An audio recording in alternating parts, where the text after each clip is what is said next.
From LinkedIn News, I'm Leah Smart, host of Everyday Better, an award-winning podcast dedicated to personal development. Join me every week for captivating stories and research to find more fulfillment in your work and personal life. Listen to Everyday Better on the LinkedIn Podcast Network, Apple Podcasts, or wherever you get your podcasts. The HP AI PC breaks language barriers instantly by translating up to 44 languages in real time, powered by the Intel Core Ultra processor. With the right tools, work doesn't have to feel like work. Learn more at hp.com/AI PC. Hey, I'm Kwame Christian, and you are about to step into the world of Negotiate Anything, the #1 negotiation podcast in the world where we teach you how to make difficult conversations easier while getting more of what you want in the process. Each episode is packed with practical tips and strategies from the experts. We delve into negotiation, conflict resolution, and leadership skills that are crucial in both business and in life. Whether you're closing a deal, managing a team, or navigating personal relationships, Negotiate Anything provides you with the tools you need to succeed. Our conversations are real, relatable, and most importantly, rooted in practicality. So if you're ready to transform your conversations and elevate your negotiation skills, join me on Negotiate Anything. Subscribe and listen on Apple Podcasts, Spotify, or wherever you love to listen. Let's make every conversation a winning negotiation. Nisha, thanks for joining us today. Thanks for having me. I'm excited to be here. It is my pleasure. So how about you get us started by telling us a little bit about yourself and what you do? Yeah, sure. So my name is Nisha Mehta. I'm a radiologist by training. Still practice medicine, but a lot of what I do these days is actually related to physician empowerment and building physician communities. So I host the largest online physician platform in the country. We have about 173,000 verified physician members. We've got about 20,000 people waiting to join. And it's just been a really fun way to, number one, community amongst physicians, but number two, be able to have some of these conversations that we've never had the chance to have as a community, because we tend to talk about clinical stuff. We tend to talk about things directly related to our jobs very specifically, but life and medicine in general, we don't hit on a lot of the topics that we should have probably learned in medical school, but didn't. One of those ones is negotiations. I'm so excited to be here, but we do a lot of teaching of all the stuff that we didn't learn in med school, basically. This is great. And before we jump into it, can you let the listeners know about the negotiation salary database that you have too?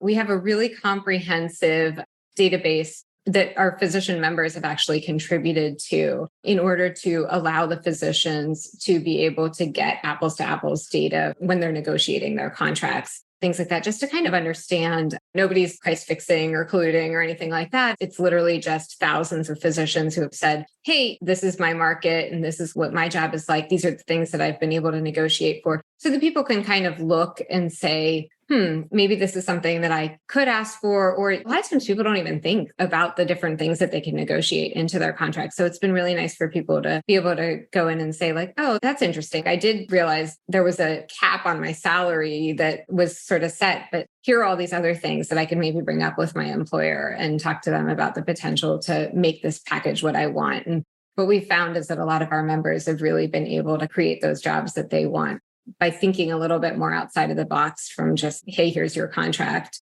and take it or leave it. And I think that's been really great for our members to just also realize that there's so much more to a compensation package than just salaries. There's a lot of salary databases out there for physicians, but they don't get into the nitty gritty of what does it mean to make $250,000 here versus there? What are the differences in vacation? What's the differences in call schedule? What's the differences in benefits or bonus structures? Those are the kinds of things that they really need to realize. A number in isolation doesn't mean much. And so a lot of times I think doctors are like, oh, well, we make this much. And it's kind of like, yeah, but making this much, taking Q3 call and getting 2 weeks of vacation a year versus making this much. And you could have a very low salary, but if you have a lifestyle that you love and reflects exactly what you want, then maybe that is what you should be negotiating for. So it's been nice to kind of open up the conversation about physician salaries a little bit more comprehensively.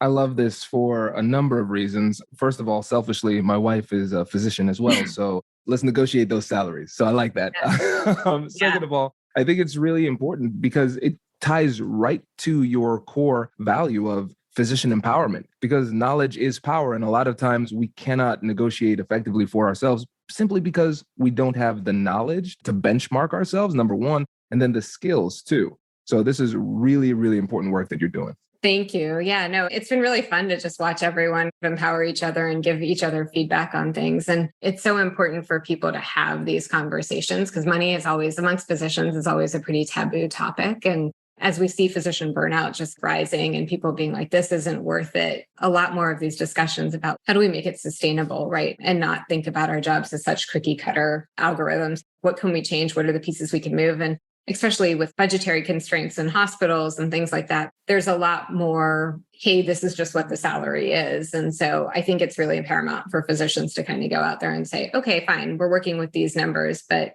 this is what we're going to do for these numbers, not just, okay, this is the salary and you can tell us everything that we need to do and we're not going to protect ourselves contractually. So like a really common example is contracts in physician employment contracts with hospitals where the physician will take call as much as everyone else. And it's just kind of this blanket statement of, okay, everybody takes equal call. Well, that's fine when you join the group if you have 6 people and you're like, yeah, of course, everything should be split between 6 people. But what happens in today's healthcare environment where sometimes we do have mass exoduses and things change and all of a sudden there's only 2 people in the call pool. And now all of a sudden you have the same compensation, but you're on call every other night. That changes the dynamic a little bit. So really trying to make sure that physicians protect themselves and their contracts against some of these forces and dynamics that are happening in the healthcare environment. Contract negotiations have become such a big thing for physicians where they really need to be able to say, like, let's spell out everything in terms of minimums, maximums, whatever, so that we're not ultimately being asked to step up and do a lot more than what we signed up for, but don't have any contractual recourse to say no.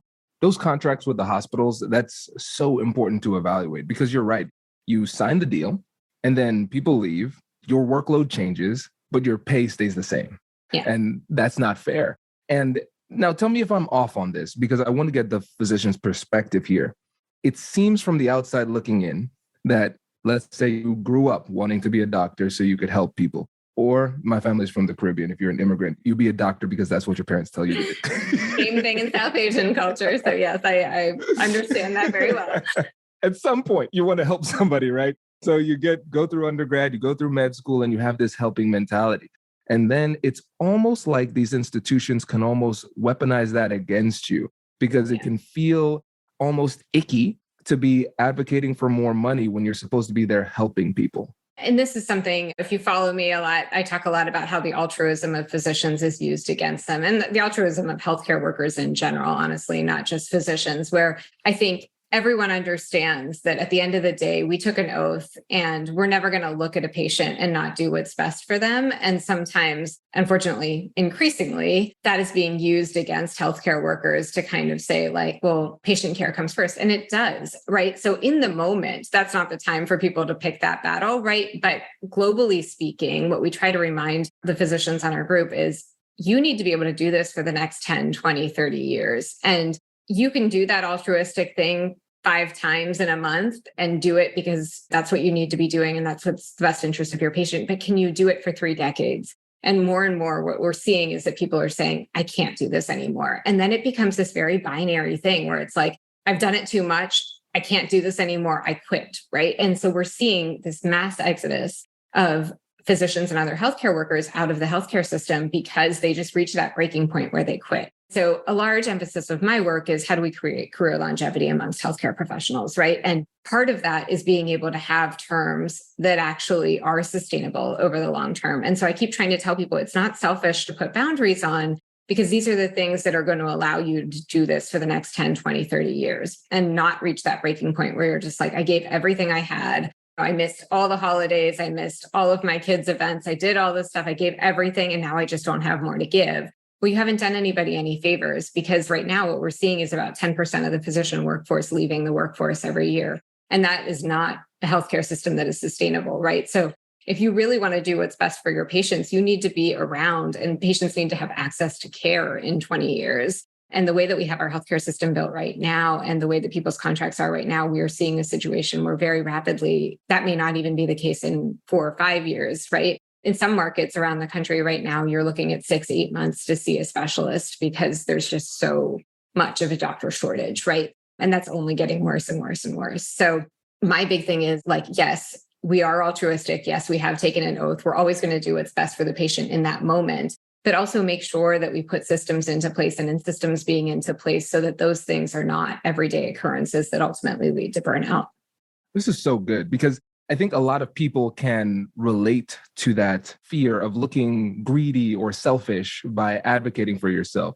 Because like you said, in healthcare, it's your altruistic nature that's being used against you, either intentionally or unintentionally, that keeps you from advocating for yourself. Because you're thinking, hey, I need to take care of the patients. That's my primary focus. But the question is, who's taking care of you? And that responsibility is yours. And that's really tough to do. And I love this mentality of focusing on career longevity. Then it helps people to recognize, hey, by advocating for myself, I am advocating for my patients because I'm going to be there longer and I'll be able to perform at a higher level. And I think a lot of times people just need that permission to advocate for themselves. And that's really the thing that holds them back. And I think it's been ingrained into us throughout our training that we go above and beyond for everything, right? So the minute that you check off that box that you're pre-med in college, all of a sudden you're doing all the unpaid research, all the unpaid fellowships, all the unpaid everything to get to your spot in medical school. And then when you get to medical school, your attending physician says to you, hey, show up for rounds at 7:00, and you show up at 5:30 to pre-round because that is the nature of what we do is where, and the system breeds the system where it's kind of, hey, you have to go above and beyond because that's what doctors do. And I think that that's part of the wonderful part about our profession is that people are so giving, and that I see stories every day on our communities of things that people have done where I'm kind of like, I want you to be my doctor because you are awesome, right? We want that in our physicians. But then we also see the same stories from those same people saying, like, I'm at my wit's end. I can't do this anymore. I've spent 4 hours every night charting. I haven't read a book for fun in a year or 5 years or 10 years, right? At some point, what we need to be able to give ourselves permission to do is say, like, we actually do have to start saying no. And that is something that comes so uncomfortably. It's not natural for a doctor to say no, right? We do everything we can. And that's always been how it's been ingrained into us. So people are just very uncomfortable with the word no. And sometimes people draft their responses to how they're going to respond to a request from the administration. And it's like this long paragraph of like, I'm so sorry, I can't do this because of this. And I'm like, stop apologizing. No is a one-word sentence. I did not sign up for that. I'm sorry. No, if you want me to do this, we can talk about how we can make that sustainable, but it's not a no holds bar. Yeah, sure, I'll do whatever you want to do because that's not sustainable, right? So just getting comfortable with that idea of setting boundaries and saying no is something that I think every physician and every healthcare worker really needs to learn. Hello, my friends. Before we get back to today's episode, I want to ask you a question. Have you ever wondered how to elevate your team's negotiation game and how you can help the folks on your team have better, difficult conversations? At the American Negotiation Institute, we offer transformative keynotes and workshops tailored to empower professionals with top-tier negotiation and conflict resolution skills. Whether it's a keynote for your next event or hands-on training for your team, we've got you covered. Don't just negotiate. Master the art with the American Negotiation Institute. Click the link in the description to find out more. Elevate, negotiate, and succeed. Introducing the HP AI PC, your powerful AI assistant. Easily search through personal files, gain valuable insights, and make smarter, more informed business decisions. Unlock the future of work today with the HP AI PC, powered by the Intel Core Ultra processor. With the right tools, work doesn't have to feel like work. Learn more at hp.com/AIPC. Absolutely, because we have to get comfortable with the discomfort and recognize that's part of the process.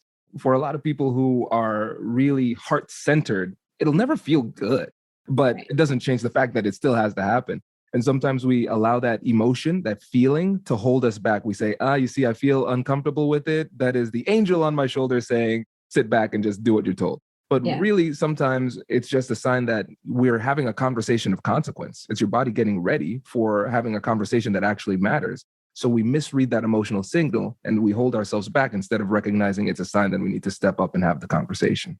Yeah. And I think one thing I've learned both in medicine and in business is just this idea that you can think that you love what you do so much, right? Like for me, what I do professionally as a physician and what I do in the business world, I love it, right? Like I would do it for free if I could because I love it, right? for a lot of doctors where it's this very different thing where this is my like passion and this is my calling, not this is just a job, right? So we'll see other people say to us like, oh, we're not going to do this. It's not worth it because it's not worth $5 an hour. It's not worth $10 an hour or whatever for people that are working and seeing their profession as a job, as opposed to their calling and their passion, right? And I think physicians are in a very fortunate position where what they do does feel like their passion and a calling. And so for me, it's like, I would do radiology every day of my life till I was 80 because I love it, right? And at some point, it's kind of like, well, if I make this much or if I make this much, does it really matter? Like, I love what I'm doing. But what I need to remind myself is then what happens is whenever there is a conflict, if I'm like, well, actually, I'm not being paid my worth over here, then I'm only doing that on days where I don't have something better to do, but I'm not actually driven to do it on days where I have something else that I want to do. That becomes problematic, right? So if I haven't negotiated terms for myself, it might be okay in my life because maybe I'm saying I don't need the money. I'm going to take I'm going to take the summer off and be with my children or whatever it is, right? I can say that in that moment, but when you start thinking about the workforce as a whole, that's really problematic. If everybody's like, I only do this job because I'm incentivized to do, or I'm only doing it because I love it. It actually, from a monetary perspective, doesn't make sense. Well, especially when you start looking at changing demographics in the physician workforce, where you have more dual income families and you have more female physicians, right? 50% of the pipeline into medicine right now is female. And statistically speaking, 70 to 80% of female physicians are married to other high income professionals. So the financial dynamics in their household are such that they don't necessarily need to work. They're only going if they really want to work, right? So if you don't make the finances worth it, what you see is more and more women saying, hey, I'm going to step back. I love what I'm doing. Financially, it's not worth it. I'm just doing it because I love it, but I'm going to do it part-time, or I'm going to do it 3 days a month, or I'm going to do, whatever. And again, what happens to the workforce in that situation, right? So really trying to behoove employers to realize like you can feel like you're getting a great deal, but then when you ask somebody to step up and show up, there's going to be nobody to be there because people are going to say, well, I'll do it on a day that I don't have anything else to do, but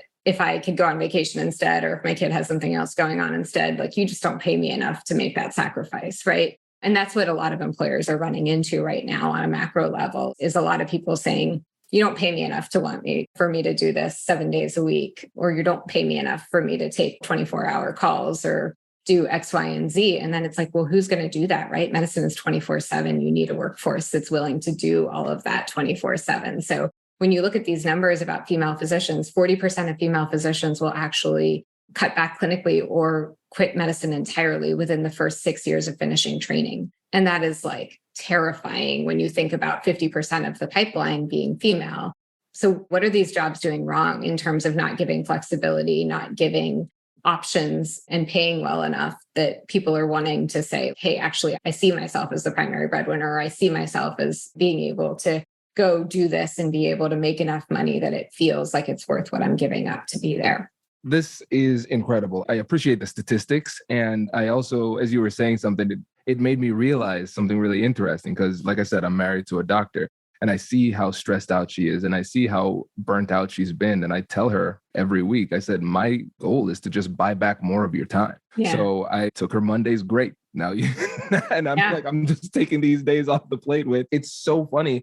Because first of all, I'm realizing I'm part of the problem, Nisha. Well, but you're not. I mean, I'm doing the same thing to my husband. It's just happening to women, right? I'm also saying to my husband, like, you don't need to take that much call. We don't need the money. If that means we can't go away for whatever time, or, hey, if this procedure is stressful to you, it's not worth the money. Or why don't you just end your days earlier so that you can get home earlier and be with the kids? Everybody is making these decisions in medicine right now. It's not just females. Females have a lot more, as a general 30,000 foot view. Obviously, every case by case is different. But on the macro level, females in medicine have more of an ability to step back because they do have a little bit more, on average, financial support at home that's coming in from other places. But the trends are the same, regardless of whether you're a male or a female. Everybody's stressed out by all the things that are happening within the healthcare environment. And everybody's saying, hey, we want to cut back. And they're saying like, actually, financially, we probably could cut back. And the marginal cost, or like the marginal benefit to making X amount more and then paying taxes on it, and then also having to maybe hire a nanny to cover those hours or whatever, right?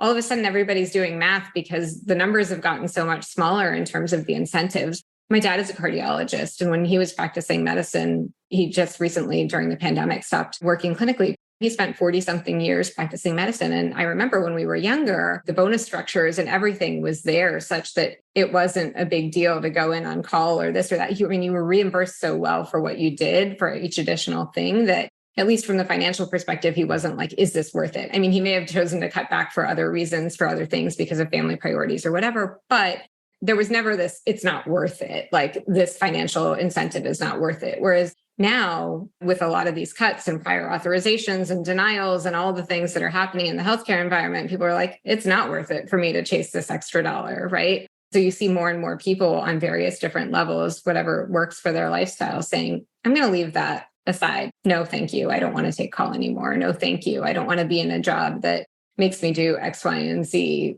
So what you're seeing on a macro level in the negotiations world in hospital systems is, I think that you're going to have a lot of pain if you're an administrator, because you're trying to kind of run things the way that they always were. And you're making all these market assumptions and pro formas based on the fact that you think you're going to have a physician who's going to say yes to da, da, da, da, da. And all of a sudden you're like, I can't find that doctor to say yes to this stuff. We've talked to so many healthcare systems. One of the things that we're working on is trying to be able to have like a more friendly job match for doctors. And what we're saying to a lot of these healthcare systems is like, you got to have a little bit more flexibility. Like nobody's going to take this job. We see the jobs that people are looking for and what they're taking. And this job is ridiculous. You're not paying them enough to do all these things. And you're going to sit with this opening for years potentially. And we've had people say that. We talked to one oncology group at a hospital system who were like, we've had an opening for 3 years and we cannot fill it. And then I was like, well, tell me about what the job looks like. And as soon as they told me, I was like, it's going to be another 3 years if you don't change what you're asking for. So just having realistic expectations about making sure that doctors feel like it's worth it is a new battle for these hospital systems, because they were always kind of like, oh, of course, everybody's going to want this job. And the fact is the supply and demand curves have shifted so much that no, not necessarily. I think that should scare everybody from both, yes, on a very tangible level from the employer perspective, but also just from a macro level, from a public health perspective, the fact that more and more people are just like, this is not worth it is really scary. Agreed. And it's challenging because we can see the challenge occurring right now and we can see it potentially getting worse. And what you're doing is physician empowerment, empowering the individual. And so it's going to be great to have this new wave of doctors advocating for themselves, getting paid what they deserve.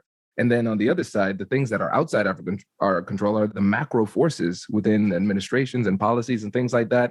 And that's something that needs to be addressed.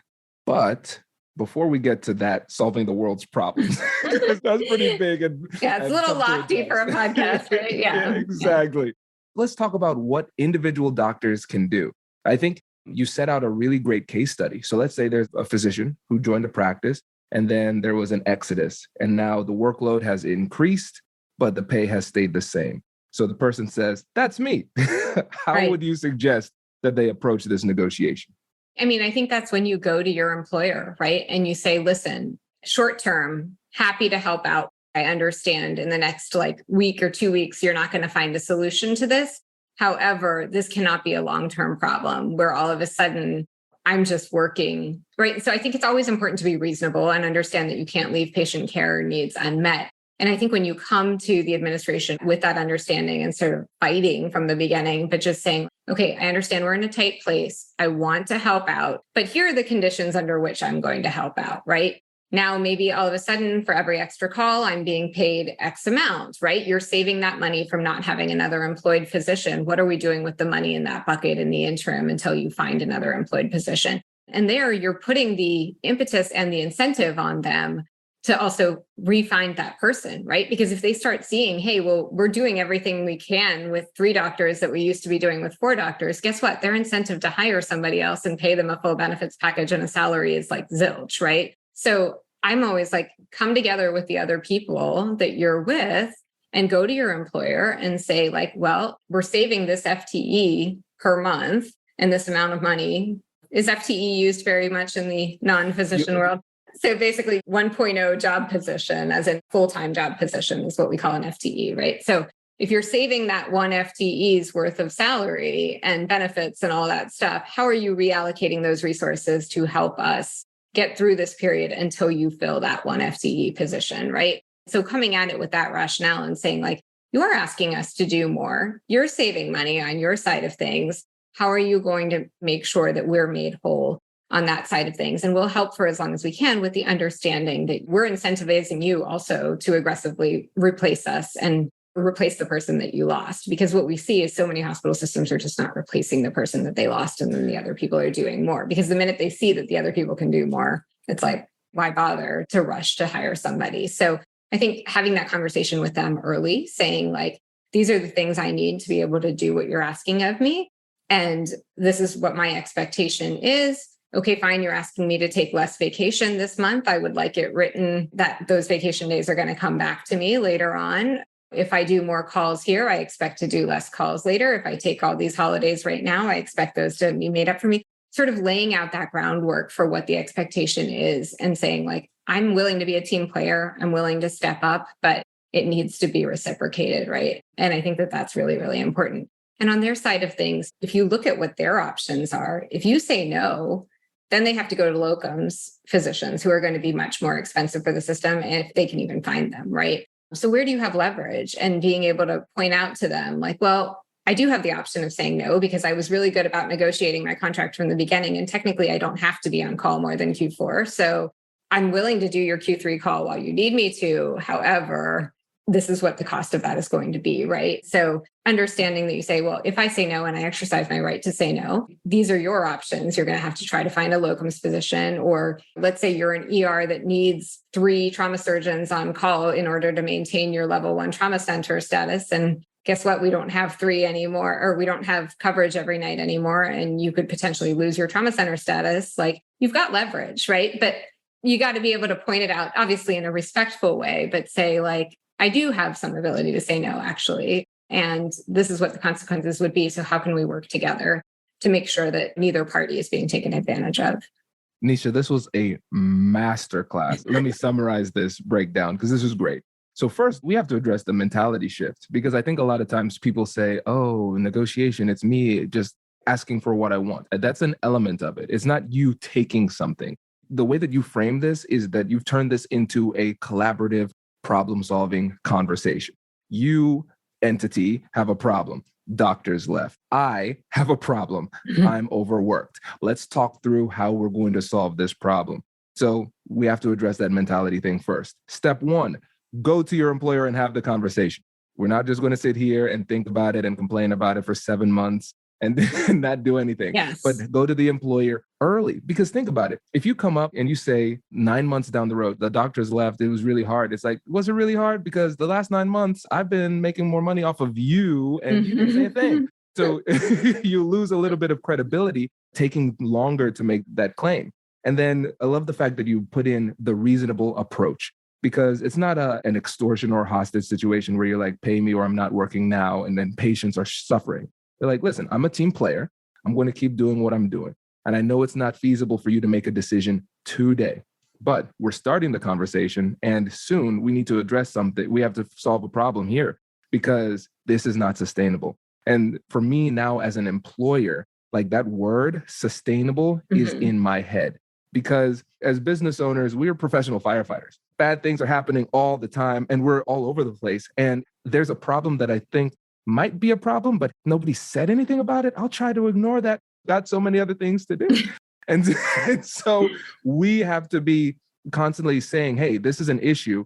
And even though it might not appear that we need to address it immediately, just know it is not sustainable. So it might not be broken right now, but it will break in the future at a date not yet determined that will surprise you and be another fire. And I think that bit what you talked about in terms of, like I was saying, approach it early. I mean, when you hear that the other person is resigning, right? Before, even if they put in their 3-month notice or their 6 months notice, doctors tend to give a little bit longer notice, right? But let's say they've given their 3-month notice, then at that point, you and your team go to the administration and say, what's our plan, right? You don't wait for it to become a problem, or you don't wait to just magically get a call schedule where you're on every 3 and then you're like fighting backwards. You're saying, okay, before you guys make that schedule, what is the plan, right? And just staying ahead of it. Because then people are kind of like, okay, well, it is what it is. We'll address it later. That later just keeps getting pushed back and back and back and back, right? So you say like, no, we don't even want that call schedule to come out until we've talked about what the expectations are and what we're going to do with it. So being proactive and having the conversation for sure. I'm glad you clarified, because early is very subjective, because somebody might listen to this and they say, okay, once they leave, then I'll have the conversation. But if you have noticed, you would want to address this with a sense of urgency. That's a really important distinction. And then also getting into the leverage piece. This is critical because when you think about leverage, leverage is a tool in negotiation that allows you to get concessions. And sometimes people are unsure of how to use that and still maintain a good relationship. So you did a great job of saying, hey, you have the leverage and you can use it because it's legitimate in the context of the situation. But you have to make sure that you're using it in a way that doesn't make the other party feel unduly threatened by the way that you're doing it, right? Yeah. Because you do have that leverage, but if you flex it too much, it might damage the relationship. Right. I think for me, that piece of like the ability to walk away from the table has been so critical in my happiness in life and medicine. I feel like I get that thrown at me all the time. It's always been the dynamic for my like job searches because my husband is in a very small field. So I'm always following him, right? So like when he matched for his fellowship at Duke, I then had to find a job in that small area. Or when he took on his private practice position, I then had to find a job in that area. Because for me, I'm a radiologist, right? I can work virtually, I can work in person. There's a lot of different environments and there's a lot of radiologists in every city. Whereas like for plastic surgery, which is what my husband does, there's a very niche market. So his job searches have always dictated my job searches. And I've run into this situation a lot where people are kind of like, well, we know we've got you in this area. We know there's only 2 openings in the state right now or in the city right now or whatever that you could take. And your husband's already here. So you're going to take whatever we can give you. And I've had to kind of look them in the eye and been like, no, actually, I don't. I understand that you're saying I have no choice, but I'm telling you, I do have a choice, actually. Number 1, I could do teleradiology. Number 2, I can find a job that works I could go do locums. I have all these other options. And honestly, if I don't earn money, I mean, I wouldn't be happy because I didn't have a job, but I don't need to earn money. So if you're going to give me a package that makes me feel devalued every day that I go and come into work, then I'm going to say no and wait for something because I have the luxury of being able to wait. And so that tactful sort of, I understand your position. You're trying to get the best for you guys. I'm telling you, for me, that is going to be something that I'm going to resent every day. And I just don't want to put myself in that position. So I'm going to walk away from this right now. Let's stay in touch. If you have